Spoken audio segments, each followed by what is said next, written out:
Good afternoon, good morning, wherever in this great world you are. Welcome to today's webinar. Today is going to be super extra special because we have a co-star on the show today with us, Brandon Stewart with PEI, who is an amazing partner here for Pate Group.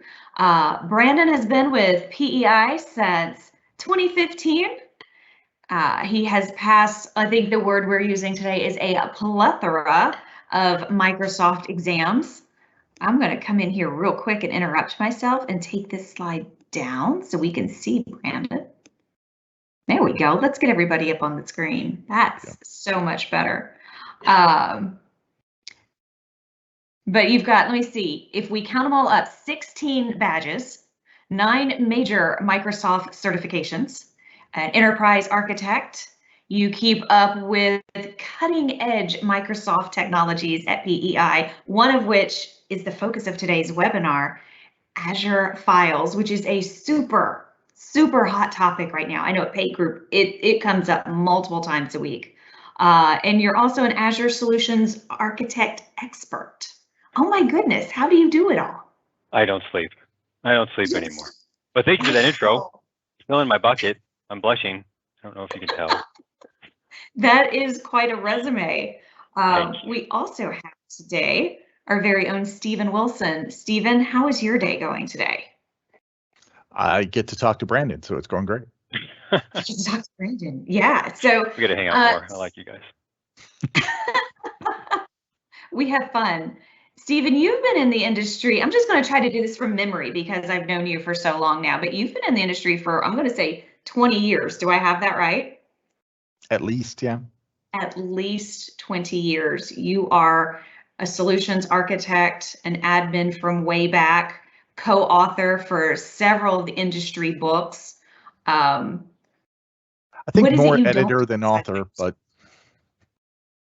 okay. I mean, you know, I don't sleep, but that's mostly out of fear. And I, okay. you know, but you know, a lot of this is just a matter of following along. You know, like when I started in IT, it was, you know, a more standard, you know, universe of technologies, and I've just sort of grown with it. So, you know, a lot of it isn't about like the constant learning that Brandon has to do for all of the tests. It's just an evolution over time. And so when you mentioned that Azure Files has been a hot topic for us, like it just sort of came up one day, and then all of a sudden it was coming up all the time. And it's not like it was brand new when it came up for us. It's just it sunk into the consciousness of users. And I don't know if it was because of COVID or what, but it's just sort of happened. So Brandon, how long has Azure Files been on your radar? Oh boy, probably about 4 years now. Yeah, okay. Being a Microsoft Gold partner, we get a lot of the previews before they're even preview. So we get to play with some of the technology. Now it's hard to keep up. There's so many previews and enroll, and you know, you have to enroll to be in some of these previews. So some of them we just passed up. The Azure Files, when it was first put out to it, I don't even think it was called Azure Files. It was just SMB as a service. Technically, that's what it was and still is. And that's when we enrolled in it and started playing with it. And it has changed a lot since then. When we come to the conversation for Azure Files, it's typically because customers and clients are in the process of doing or about to embark on doing some type of migration, which is where we call Stephen in as the big guns to help with the logic and the technical know-how for coming in and doing that migration. And it's usually because of one word comes up, archive. Stephen's like, oh, that word. It's the word that has been keeping us up at night, archive. So when we come to you to have this conversation, because we've got SharePoint and we're putting our stuff in SharePoint, but now what's coming to the consciousness of a lot of people out there is Azure Files. And I think there could be some confusion. Well, should I just put everything in Azure Files? Or should I put everything inside of SharePoint? What about the stuff I want to archive? So, and that's kind of the heart and soul of it for me, is helping people figure out when to use what goes where, what makes the most sense. So I'm going to step back and turn this conversation over to Brandon to teach us all about Azure Files. Sure, you bet. Well, let's start there. Let's start with kind of demystifying the differences between the two. So we've got SharePoint collaboration. So think SharePoint collaboration. It really can be as simple as that. We'll dive into it a little bit more, but strictly think of SharePoint as collaboration, but we need to also understand archival, right? That the governance, data governance, we're not going to, or we might not want to keep that data in SharePoint indefinitely. So maybe a 1 year, 2 year, 3 year, whatever that company policy might be, that the data is for collaboration in SharePoint. Then we've got OneDrive in the mix there too, which we're going to kind of skip over, but that's more of the personal files, can still be shared, but let's go right to the other bucket. And that other bucket is going to be Azure Files. Azure Files for everything else, right? So we have, the Azure Files doesn't have the capability for collaboration tools that SharePoint does. So I always say right tool for the right job. So that's very high level, very, very high level. Now, the Azure Files, when we start to get into the archive stuff, there's so many different sections and areas to talk about as far as archive. How do we connect? Connecting is a huge one. SharePoint, everyone knows we go to URL, right? And there's a couple tools that can help us along the way as far as nesting into File Explorer or whatever the preferred method of connectivity is. But Azure Files is a little bit different.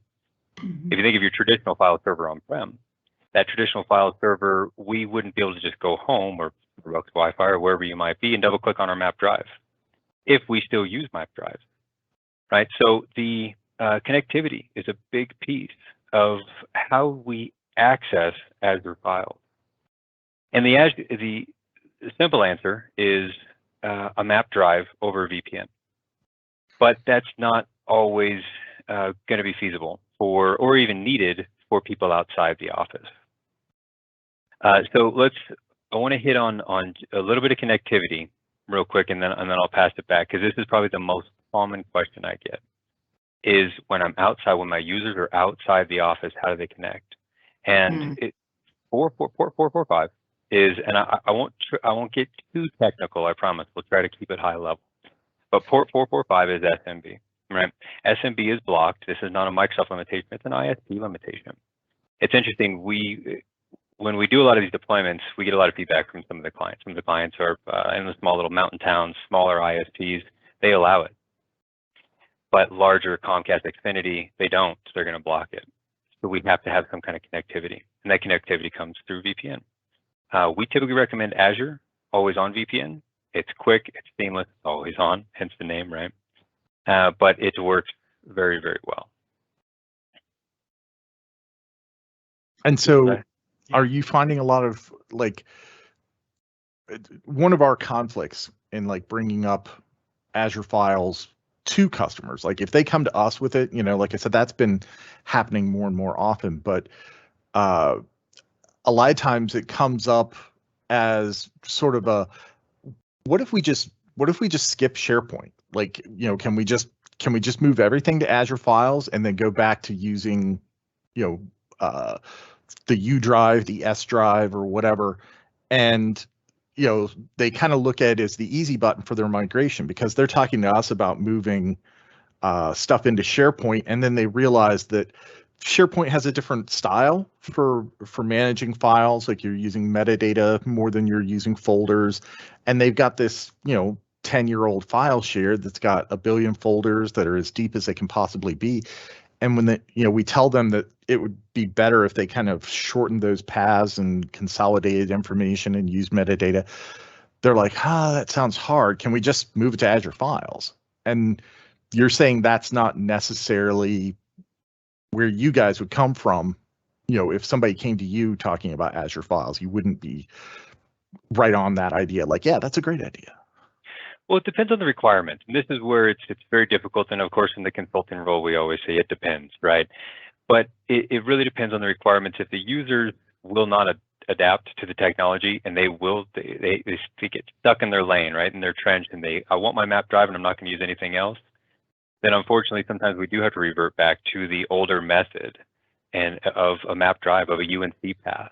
And then when we start to think about outside of the users, what else do we have? right? What if it's an application? What if it's not user-facing at all? What if it's an application that needs shared configuration files, or an application that just needs some kind of storage, back-end storage? So it really comes back, and that's where the conversations start to come in, the whiteboarding starts to happen with the clients to really understand where they want to go with this and what's the driving factor. Is it a file server that's just expiring, running out of storage, support, whatever it might be?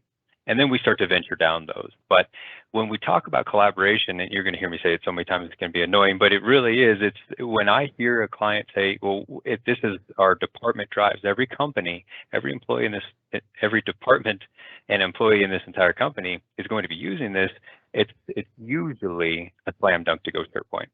We usually go that path. But then we start to get into the conversation a little bit more, and we start to ask questions about the other users, the connectivity, the IT, the ISOs, are there certain things that we probably wouldn't want to store in SharePoint? And that's where we come up with a bit of a hybrid approach to both. Okay, and I mean, so you mentioned that it's just SMB, or what a lot of people just call a file share. Mm-hmm. And for a lot of consumer ISPs, like just home internet, you have to have a VPN to get to that because those ports are blocked. A lot of times it's port 80, port 443, maybe a couple of others for like mail and stuff, but otherwise a lot of home internet blocks ports pretty casually. So how do they connect? Do they just connect through, like, do they map a drive and put a username and password, or is there a better way, or a more secure way to do that? Absolutely. So the connections, we've got a lot of options of connections. When Azure Files is deployed, so we have a storage account. I'm gonna go real high level. I'm oversimplifying here, but we deploy an Azure storage account. We deploy Azure Files within that storage account, and then inside that storage account, we can create shares. Our shares are what we're going to show and share to the employees or applications. We have a button when we click on that share to connect. Connect then goes to the flavor of OSs that it supports natively, which is Windows and Mac OS, Linux.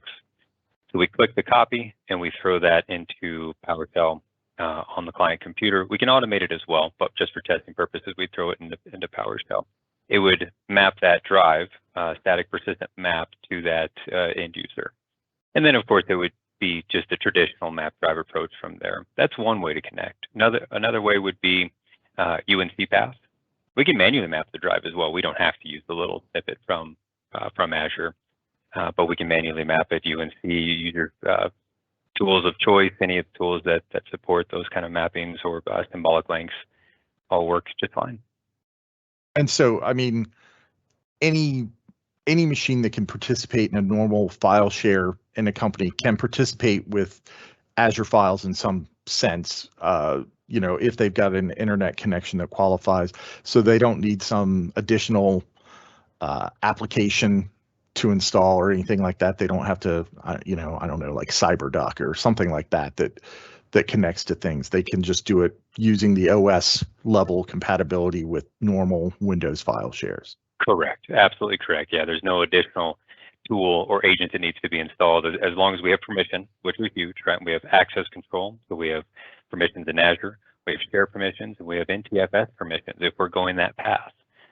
So there's a multiple, and we could probably spend 1 hour just on those three subjects right there, but there are multiple layers of security is the point I'm trying to get across there. And then the connectivity, that connectivity point always comes back. So although we don't need any kind of agents or software to access these files, it is native to the operating system.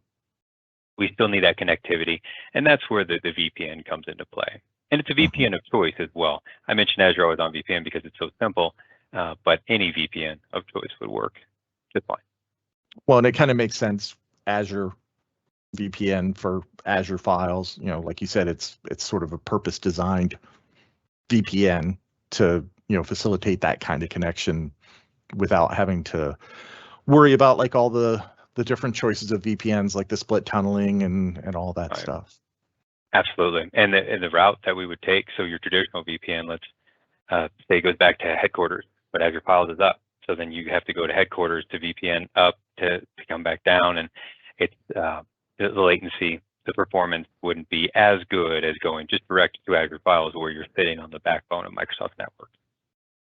Well, so I find a lot of times, like when we're talking to people about SharePoint, one of the things that they find attractive is the versioning option of SharePoint. That when you put something in is there? I mean, I know that in more thought out implementations of file shares, like you can use volume shadow copies to do like versioning in file shares. Do you get that with Azure Files too, or is it?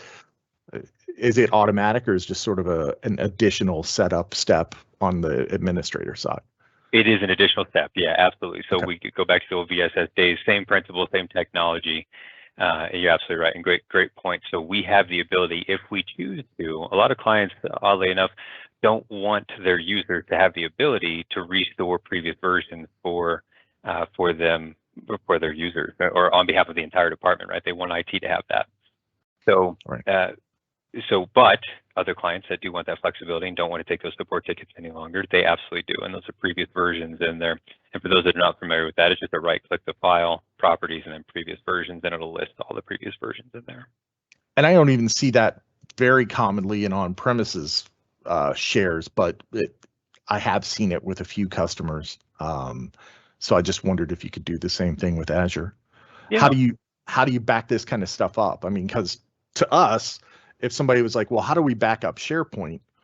One of the ways we would maybe recommend is Azure Files. Or if they want to like do a bigger, more holistic backup, they might, get some third parties that put it into like Azure Blob Storage or something like that. But what about Azure Files? Because it's in the cloud, it's, file storage. How do you normally recommend backing that up? Absolutely, yeah. Azure Backup is a slam dunk. It's probably the most intuitive native backup solution I've used, not just for Azure Files, really just anything up in Azure. But if you're familiar with Azure Backup, essentially you just say Azure Files and enable, and it'll take the default policy, or we can change those retention periods, policies, frequency, all of that to anything we need, which is very nice. And then of course restore is just the same. Yeah.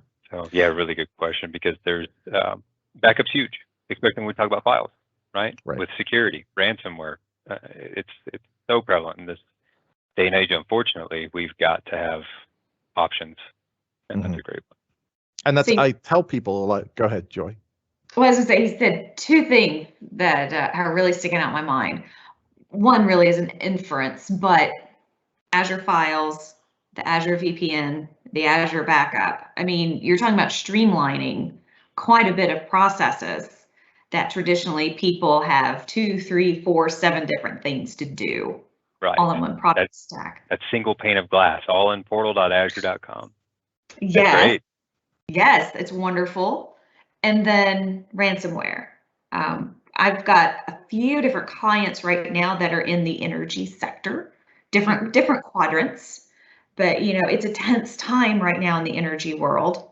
And one of the big things is get off of on-prem file shares. Get off of on-prem file shares. And it feels like, I mean, this sets the stage perfectly. Azure does, to make that transition a little easier than it has been, because you've got all the tools right there. You can still have that file share capability that you need for those apps, those functions, this maybe even not cold storage, but not those active collaborative files so much. Move it to Azure Files. It just feels like it makes sense. You're now in a much more secure stance, but you've not had to radically change how you're working with that data. Absolutely. Yeah, certainly. It really is. Your operational procedures are the same. The path, even if you go from DFS, distributed file system on-prem, which is what a lot of companies do for files, if you transition that up, you can keep the same name. You truly can. So you don't have to go through and reconfigure 1,000 applications or config files. You're just redirecting them one night with a simple DNS change. Nice. So yeah, you're absolutely right. There's no need. And there's also no need to host file servers anymore. That day is kind of done. I mean, unless you love Patch Tuesday and your Sunday's wasted, then why patch servers anymore, right? Yes. Now there is something that does kind of for lack of a better term, like local copies to an organization. from Azure files, right? So for like the sake of performance and the sake of, some availability. Isn't that a process? The Azure file sync, I think is what it, is presented as. And how does that work exactly for customers in general? Yeah, and that's another great point, and a good point of clarification. There's a misconception out there that you have to use Azure Files and Azure File Sync together. You don't. Azure File Sync is just a component, a little add-on, if you will, to Azure Files. So Azure File Sync is really just a cache. It's a cache store. So think of it as let's say you have 100 terabytes up in Azure Files, but your server on-prem only has 1 terabyte. Maybe HQ has 5 terabytes, but your satellite offices just have a little glorified closet with the tower server and they have 1 terabyte. But we still need to present the same structure hierarchy to everyone that connects to that share, the 100 terabyte share. So when the client is in the office at the local satellite office, they'll connect to their local file server. And when they click on that file, it's going to rehydrate. If it doesn't have that cached copy, if it wasn't a frequently accessed file before, now it is, but it's going to rehydrate that copy in order to recycle something else out from that 1 terabyte that it had. And it's interesting when you look at the file, it looks like they're all there. You right click, you go to properties and you look at the size, it's 0 kilobytes. So although it looks to all be there, we know it can't be because our file server only has 1 terabyte of space, and we know we have 100 terabytes up in Azure. So that's where Azure File Sync comes into play, is allowing you to simulate having 100 terabytes of storage, but not having to have 100 terabytes at every branch. And so it's similar to like the OneDrive sync, where a lot of users have like a 256 gig hard drive in their laptop or something, but they've got 1 terabyte out in the cloud. And when you open it up, it tells you what the sync status is. And like you said, all the files are listed, and if you click on any of them, they come to you, but they're not necessarily there on that device until after you go to get them. Exactly. Absolutely. And then subsequent launches of that document would be instantaneous. Although the Azure File Sync is pretty well instantaneous. Of course, there's a lot of variables that go into that, but yeah, very cool solution. And so, I mean, up to this point, we've painted a pretty rosy picture, and it doesn't do a whole lot to shoot a hole in the idea that they can, just like, oh, well, we'll just skip this whole SharePoint thing and Office 365 and all that. I mean, the downsides are still the same downsides that there were with file shares, that you're mostly working with an idea, not a technology, but an idea that is a couple of decades old now, and it's not really meant for collaborative style work. It's not meant for like 3 people to be editing the same file at the same time. It can be done, but it's not really its intended purpose. And that's why, as we've talked about SharePoint, and one of the reasons that it comes up to us is, when we're talking about using SharePoint, we're talking about live content. We're talking about using it for collaboration, and you can use it without having Office installed, even, because you can edit it in SharePoint, because it can open up the documents and it can make changes there, and you can do comments and all that stuff. And so, like Joy said, a lot of the questions we get when we're moving stuff, and they've got 4 terabytes of data in a file share somewhere, but they want to get rid of the file share. They don't want to get a new version of Windows to host it because they're running up against the life limits of the operating system. Like they've got a 2008 server or whatever, and they just want to get rid of that stuff, get it out of the building. And at first they're like, well, can't we just move everything into SharePoint? And when we tell them they can, I mean, usually they've got enough space, they can buy more in SharePoint. But then we always get the question like, well, how do we archive some of this stuff? And it's like they think there's like an archive button, like an archive status for files that are in SharePoint. And they're like, well, can't we just archive it? And a lot of times in the conversation, they're like, is there a way to move that stuff without touching it? Like we're fine with doing metadata for the stuff that we need metadata for. We're fine with reorganizing for all the stuff that we really need, but this other stuff we're only holding on to it for historical purposes and stuff like that. So we don't want to go through all the work with that. We get the benefits of SharePoint, but we would like an archive. And that's where we've kind of talked to them about Azure Files. Is that sort of what you would think as well, that that's a good place to put things that are not as active, that you have to keep, but still have them accessible to their users, that they can go to the old U drive, they know where it is, they know the structure and all that. Is that kind of the same way that you see it? Absolutely. Yeah, there's a lot of really good use cases. We've got a lot of companies that will migrate up to SharePoint, the department structure, right? The HR drive, the IT drive, the documents that are worked on with multiple users simultaneously throughout the week, right? Day in and day out. But then we also have things like terminated employees. What do we do with all that data? A lot of clients will take an entire backup of their C drive for some reason, right? You never know, they have something on the desktop, exported their Exchange Online, their mailbox, to a PST. And then we've got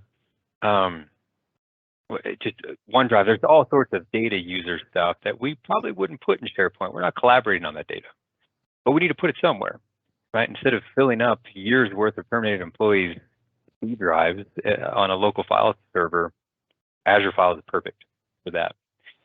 There's a lot of examples of those, but another really good one, and almost a requirement if we went forward with like WVD, so Windows Virtual Desktop rebranded to Azure Virtual Desktop.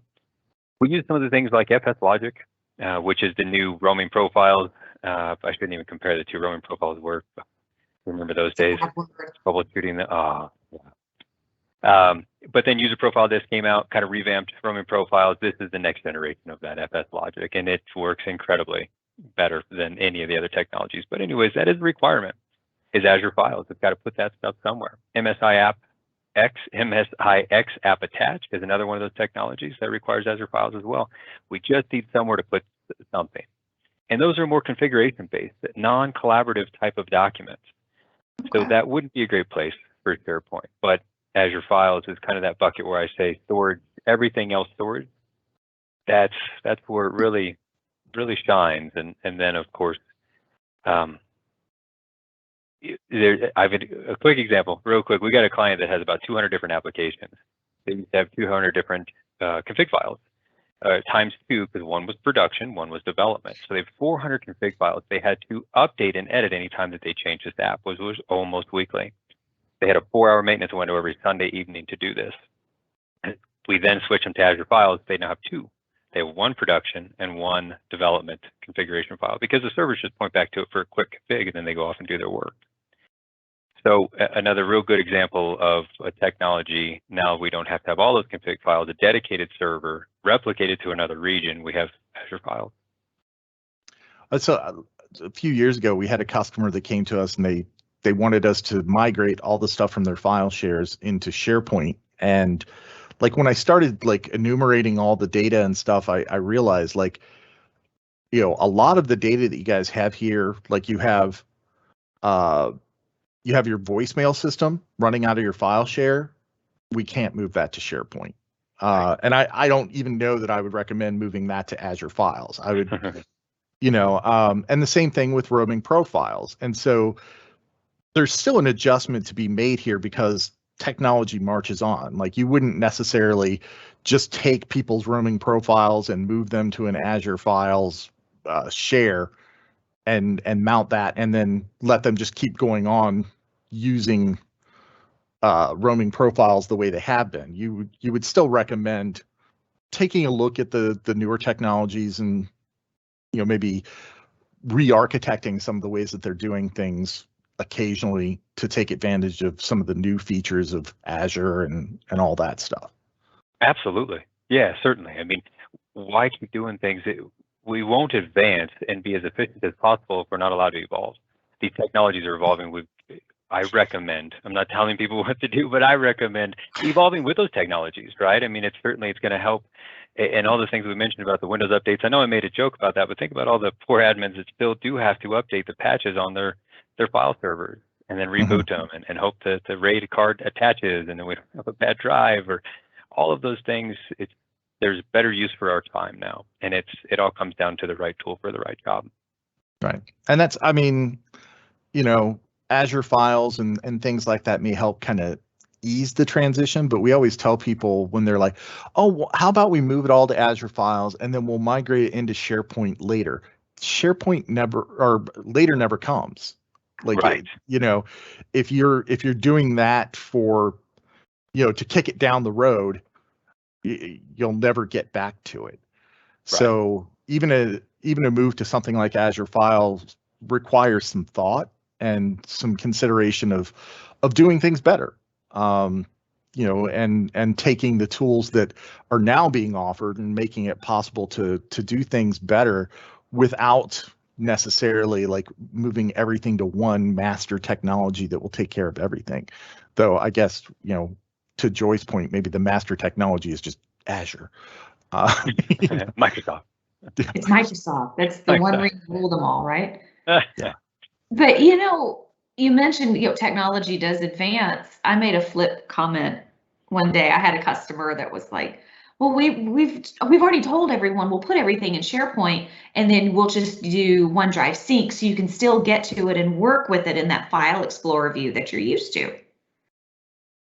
I mean, theoretically you could, but you have to completely re-architect how you structure that because OneDrive sync's not going to go 30 folders deep, right? There's still considerations to that. And I just offhand, I was like, why are we trying to backwards engineer something to work with 30-year-old technology? Right. And I got to thinking, so I had to go look it up because I said it. And I was like, well, did I even say a correct statement?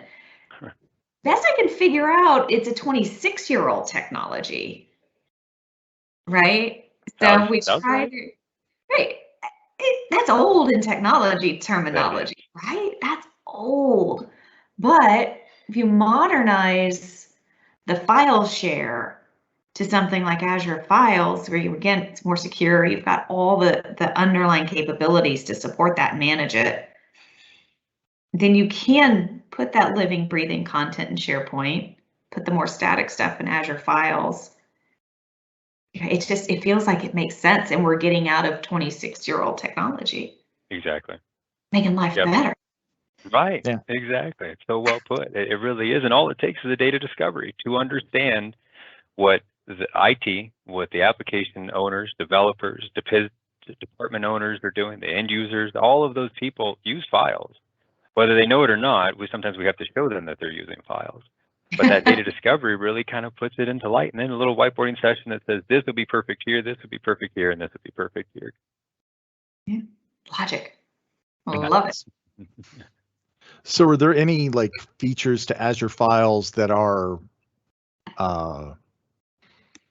unique to Azure Files versus like, a file share? Like, does it have like better auditing capabilities or better security in general? I mean, because most file shares aren't being broadcast out through the internet, and while this may not be accessible to everybody, it still is going through the internet. So is there like a change or a flip around on any of this that makes it more secure by nature, or is that just a having somebody good at doing it implement it for you? So by default, it depends when you deploy Azure Files, you have 3 options. I'll keep it high level. I promise I wasn't going to go too technical. So we have like least secure to most secure. We'll stay there. Depending on what is chosen, there is going to lock it down so that absolutely nobody has access to it, or that everybody has access to it. Now there's a couple steps in between there. That's more the network layer that I'm talking about. Then we have, of course, the permissions in Azure, access control, IAM. When we set those, we still have another layer of security, which is going to be our share, then our NTFS permissions. So it's certainly not complicated. It's there's a lot of layers to this security, which is great. It's great that we have them. We just have to make sure that we're doing the same thing, that we're understanding our layered security, that we understand that propagation can happen, right? And to understand that we're using 2 different sets of authentication. So that security principle, that user and be authenticated in Azure AD and represented in Azure AD, or on-prem, or both. So we've got a lot of options there as far as security goes. But it goes without saying that when you're using Azure Files, it is a service offering from Microsoft. It is not in your environment. So we're either allowing it for everyone, or we're allowing it for no one and then making an exception and what's called a private link between the environment from the software, the service, back to your virtual network in Azure, so in your little networking footprint in Azure. So there's a lot of different security methods to go into, a lot of different discussions once they're put into place. There is that propagation, as I mentioned, that we just need to make sure that we're giving the right people the right access, because just the top level IT is embedded at the top doesn't mean that they should theoretically be propagated down to the HR folder, right? As an example. So it's not perfect and magical. You still want to have some knowledge going in, and it may not be something to just kind of throw yourself into. Maybe work with somebody who's dealt with it before, and make sure that you don't make some of the common mistakes, because you still can shoot yourself in the foot. Absolutely. Yeah, and then some of the authentication, if we want to bring in AD authentication, Active Directory auth, if we wanted to bring that in, then there's configuration that has to be done to that. That's not magically completed for you. But then when that's done, there's some caveats to all of this. As with any Microsoft technology, there's processes and procedures that have to be followed. And then security is always forefront of mind. When we're talking about technologies that revolve around security, identity is security in itself. When we're talking about those kind of technologies, we want to understand why we're doing what we're doing and then do it. Well, because I know that sometimes, like, especially when you're trying to keep all the advantages and all the functionality of an older way of doing things like file shares or something, it's very possible to do it with like minimal security and things like that, because that may be necessary for just a few things, because you're working with like older devices or older client software that you have to keep from a business standpoint that doesn't understand some of the better technology and stuff. So you may have to have a few config files or something that are sitting in a pretty unprotected space that can be connected to by a 10-year-old CNC machine or something that is expecting just a very simple connection string. And so you can still do that, but that's not the default you want to go with. You want to go with, the new security that Microsoft makes available here to do it right for all the other use cases. Correct. Yep, you nailed it. Absolutely. Because we can do it the way we used to do it doesn't mean we should. But yes, if there is a requirement, an application requirement, we can make an exception on a completely different storage account too. That way the environments are very separate and segregated. So we would have application storage accounts only for the applications, maybe loosen security up a little bit with that, knowing that it's just config files and maybe not sensitive data. Right. So I try to err on the side of caution and secure things as much as possible. But yes, to your point, we absolutely still can. Well, and that's like some older versions of SharePoint are not smart enough to use a username and password when doing a mail connection. So you have to be able to just give it a server and point it towards it, and it has to take it anonymously, or you have to put something in between SharePoint and the server you're trying to connect to do the authentication piece.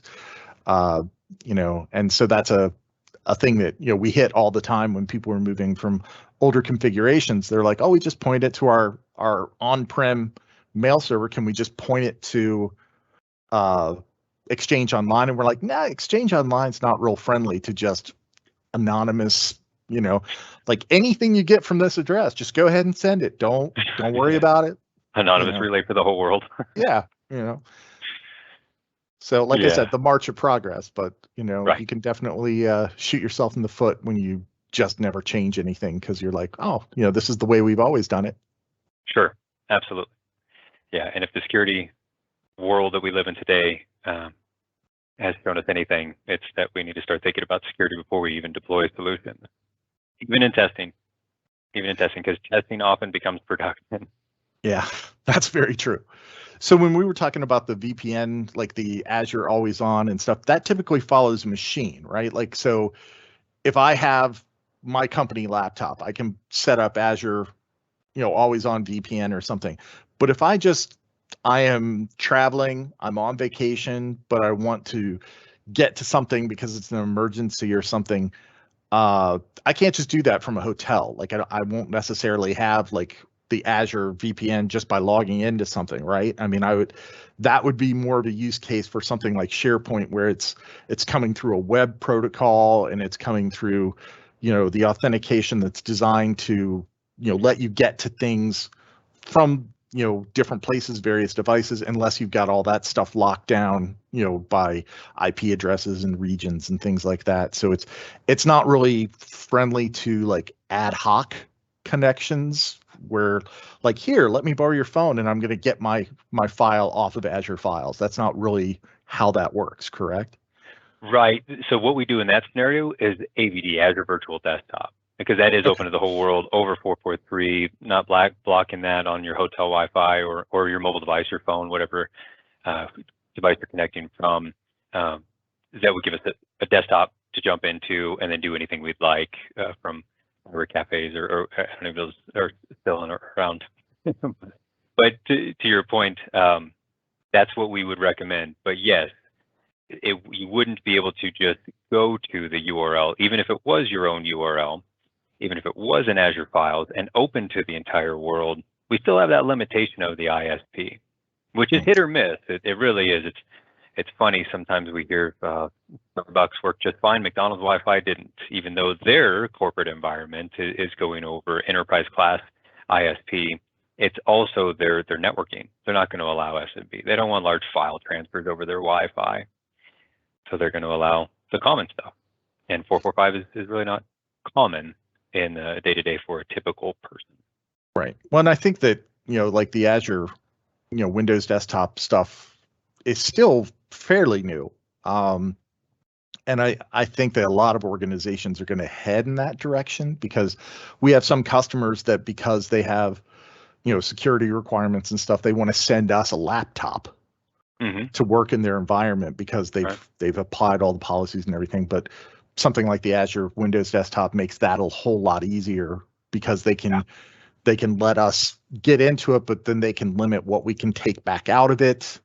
And so it's like a pane of glass. Like we can do things on that side, but we can't bring them to this side necessarily. It's so true. I think that'll change things over time. And that, Azure Files is just one part of that, but just in general, the security book will be rewritten by that kind of thing, because you'll be able to tighten down those desktops however you like, but still let somebody interact with it in a basic way. Absolutely, and the cost savings instead of buying. Maybe we'll do another session about that sometime after. Yeah, there you go. Just keep it going. But it's very true. I mean, a lot of our clients do the same exact thing, especially in the government or financial or medical sectors. Those verticals require that you use their equipment, and it's costly for them. It's costly for their IT to keep those up and manage and maintain and purchase. I mean, that's so the cloud PC or the AVD, the Azure Virtual Desktop PC is a great solution for that. And then we also have to think about, as you mentioned, Azure Files is up there, but what about everything else? What about all the things that we are doing in their environment? It's usually at that point up in Azure as well, right? So we're right there and we're on that Azure backbone, as I mentioned, and it's so fast. The experience is incredible.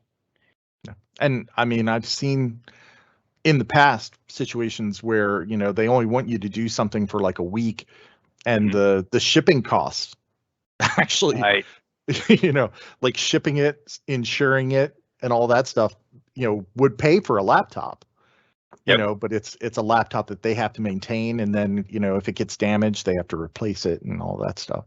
Yeah. Yeah. That's a very old school way of doing things. As we were kind of mentioned, there's new technology and just try it. Proof of concept, right? Never know until you try it.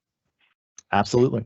So if somebody wants to dig into this, I mean, do they, do they have like a price list? Is there like, just sort of a general way for them to tell, or should they contact a vendor like us or like you to kind of talk about like what the expenses would be? Because like I said, if they just go out, like I know there's like a pricing calculator for Azure files, but like if they just go out and get that, there's a good chance that like they'll dive in and they'll just start doing setups and sort of like the shipping costs. Like you can make some mistakes early on that will cost you more money than trying to, get someone with a little more experience involved up front to talk to you about your needs. Because I know that there are different layers of storage, and if you just go and look like Azure file storage, you may end up in blob storage instead of Azure files, or something like that.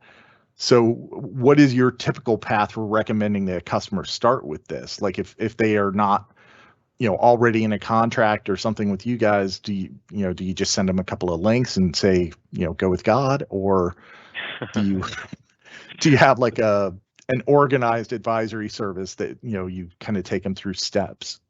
Absolutely, yeah. So we do a discovery. There's two different types of discovery. One is the data discovery, when we're actually getting on-prem and looking at that data to try to understand how this fits. And if this is a fit, if there are better technologies, as we've been discussing, most cases, often there are, depending on the data.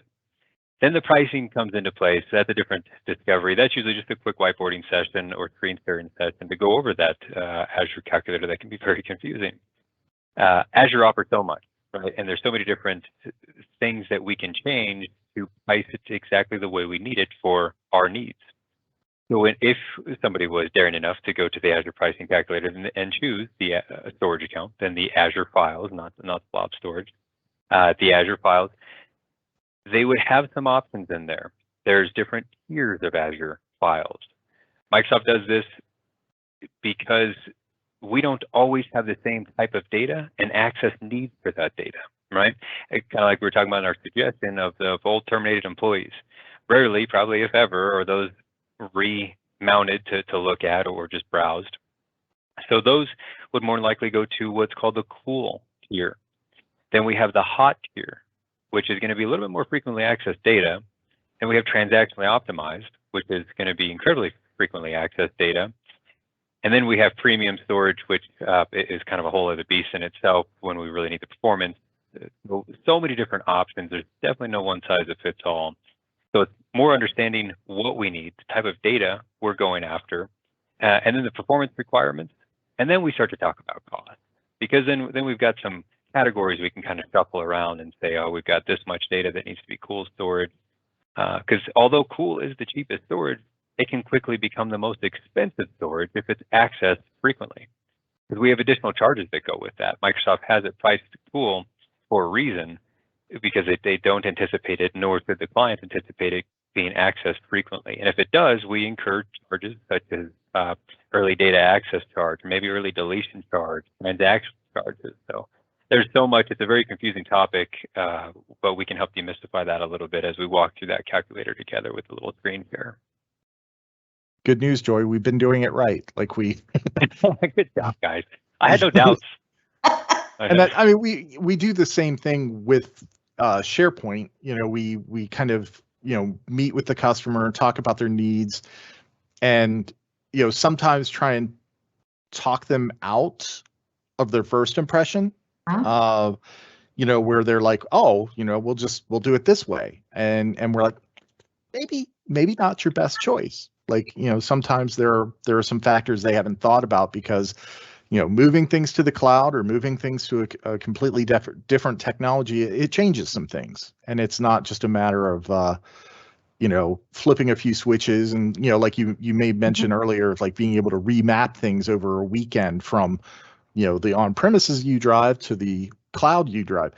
That sounds great conceptually, but, when you talk to them about the U drive, you're like, well, first of all, maybe you shouldn't have U drives. Maybe you should be doing things in OneDrive.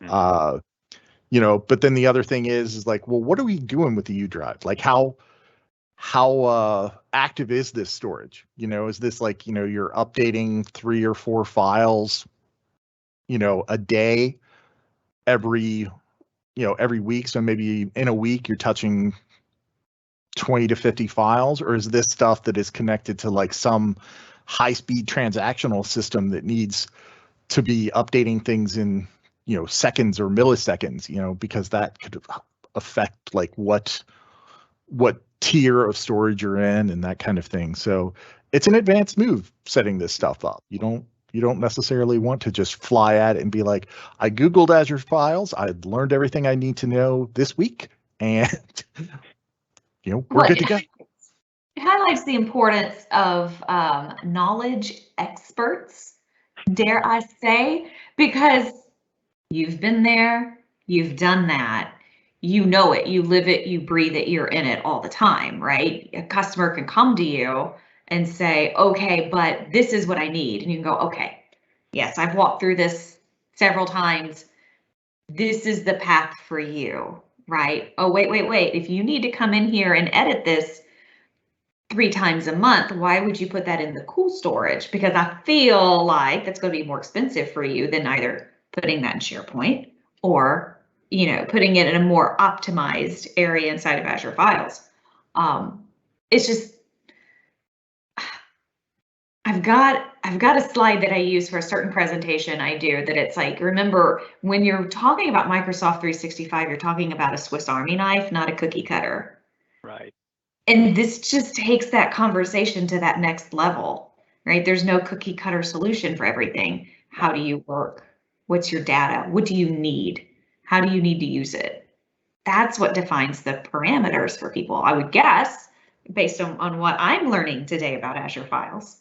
Absolutely. Yeah, it really is. It truly is. And it just takes a conversation to help them understand lessons learned, right? Let us make those mistakes in our test Other environment. people's lessons. Yeah, let me help you fast track your knowledge. Here's the do's, here's the don'ts, more importantly, and then, assist as needed, if needed. I have to say I'm incredibly disappointed with the ability of this webinar to explain everything in the sort of intricate detail that everyone knows, or knows how to do this by themselves now. Like universe and everything in an hour. Yeah, I was. No. That's what I was hoping for. No, the next one. Maybe we'll get it in the next one. The next one, yes. Yeah. In 2 hours. That's the proposition. No, I think we there's should too many charge entry variables for that one, though. Yeah, there you go. When we do that one, we should charge entry. A quarter. Okay. Value add. Penny for your thoughts. Isn't that what they say? Yeah. Well, and I guess, if we could get a couple of million people to watch this, a penny would do, but we'll probably have to amortize, I like it. So we're about at the end of our time. What would be, Brandon, your number one piece of advice when someone says, I got this stuff, it's sitting on this old server that you can, if you listen, you can hear it wheezing in the background. We get called in for that quite a bit too. Sure. I don't know where to get started. Where to get started. So I would say that discovery. Let's just have a conversation. Let's talk about it. Let's talk about the requirements and then the desires. Of course, there are always requirements and then there are always desires. Sometimes the desires go above the requirements, believe it or not, depending on who's yelling louder. We believe it. So I would say do that. Have a conversation. Let's talk about that old wheezing server. Let's see, does it really need to be replaced? Could it be used as an Azure File Sync server? Is Azure Files even the right one? But bar none, why not both? There has rarely been a client that we've worked with, aside from very, very, very small clients, that has not benefited from using both. It might be a small deployment on both, but why not both? So we find the hybrid environment for a medium-sized business is usually a slam dunk. It's just finding the fit, right? And that comes up with a discovery, that whiteboarding session to really understand, and then talk about how we get there in that whiteboarding session. There's a lot still to be discussed that we didn't touch on today on the why, what, how, when, all the questions.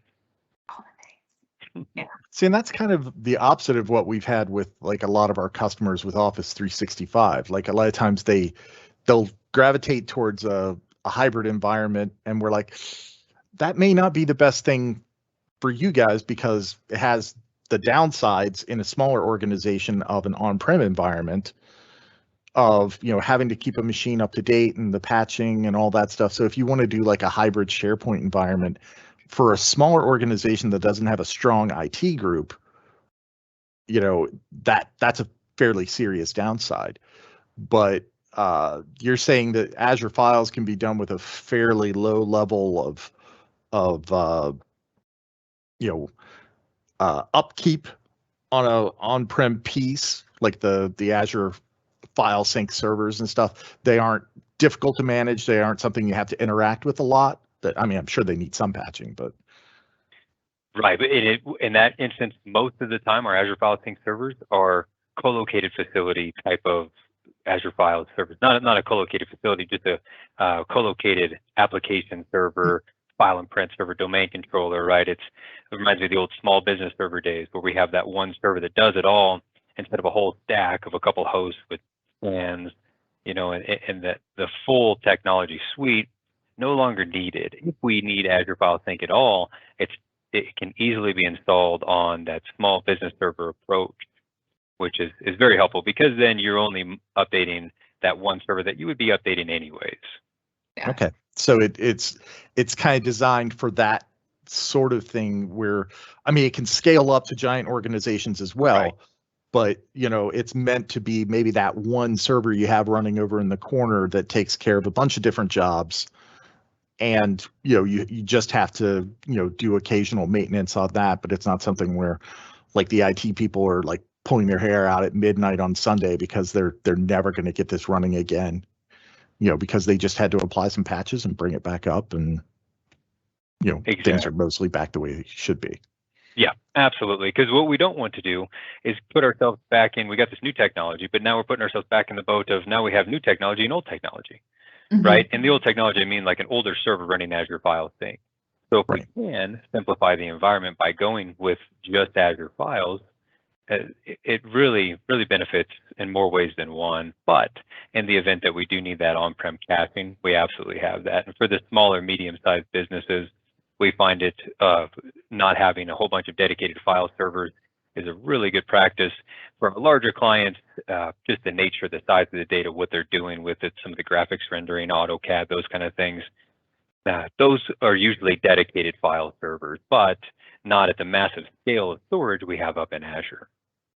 And if a pipe breaks or something in the office and you lose that file, like you don't lose files, you just lose, you know, that caching functionality and things like that. So you can bring it back up, you know, without a huge recovery plan and you know, a hot and cold install of it or something like that. It's something that you can pretty much just replace and then go back on with your lives. Right, exactly, absolutely. We're not planning for that disaster recovery, right? That a BCDR type plan that we would have for traditional file servers, where we have to duplicate everything at another branch or site or another region. We don't have to go that far anymore because we've already basically done that with Azure Files. Okay. Awesome. Sorry, Joey, I dragged it out for a couple of minutes, but the whole it's okay. The whole part of me having a good day is getting to pick Brandon's brain. So he saw a shiny and he ran after the shiny. That's what we do. But Brandon, I've learned more than I've more than quadrupled what I knew about Azure Files just in this hour. Greatly appreciate you being here with us. I think the writing is on the wall that we will be having you back to continue this conversation. Or something else. Yeah. I mean, There's just so much to talk about. I'm happy to. And you guys are so fun. It has always a pleasure to interact with you, your cohorts at PEI. It's just been a pleasure to be partners with you all. And if anyone needs any assistance getting in touch with PEI, you know where to find us. We've got our contact information here, and we hope we will see you all again next time. So thanks, everybody. Thanks so much. Take care.